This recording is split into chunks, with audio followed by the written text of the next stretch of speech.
Ajax. Ajax actually is one of my favorite characters. Oh, good. I just really resonated with him. Yeah, I like Ajax too. Ajax is a bat that Abel meets in the cave. And the last thing Abel wanted to meet was a bat. So when he goes in the cave, he hears these ghoulish wails, I call it. He hears something crying in this echoey cave. And Abel comes to find out it's one of the bats that did not leave the cave, that is crying out of shame for being scared to leave his comfort zone. And Abel kind of laughs that's ironic. I was scared to come in, you're scared to go out. But they become friends, they help each other. There's different forms of fear. What's scary for one person is not going to be scary for the other person, but whatever you're afraid of is real to you. Ajax was afraid of the light, and Abel was afraid of the darkness. But overcoming it for both of them was the same task. It's not overcoming your fear, it's overcoming the old you. He uses the example of climbing over a wall. And it's not, he says in there to Ajax, it's not, how can I get over the wall? It's why. That's a really good point. So there's this very purposeful poem called Beyond the Finish Line. What is beyond the finish line?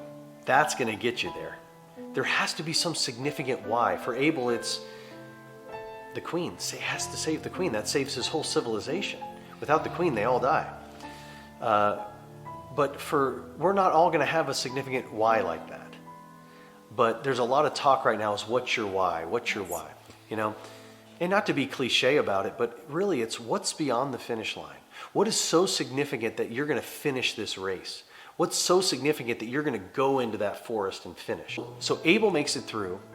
Ajax makes it out with help.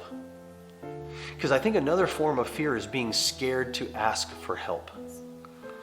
And that takes courage. In the world that we live in, suicide is at an all-time high.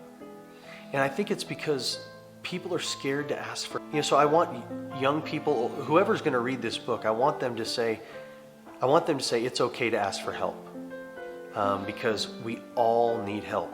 Legacy would not be in the reader's hands without the help of James Sale, Don Sinclair, Andrew Benson Brown, my wife Jamie, my dad. We don't get anywhere alone. You just don't. One of the things about Ajax and Abel being in the cave is that's the halfway point of the story. When he leaves the cave and continues, he's somewhat changed. So it's like, I think of it as the halfway point of the book. That's such a great point.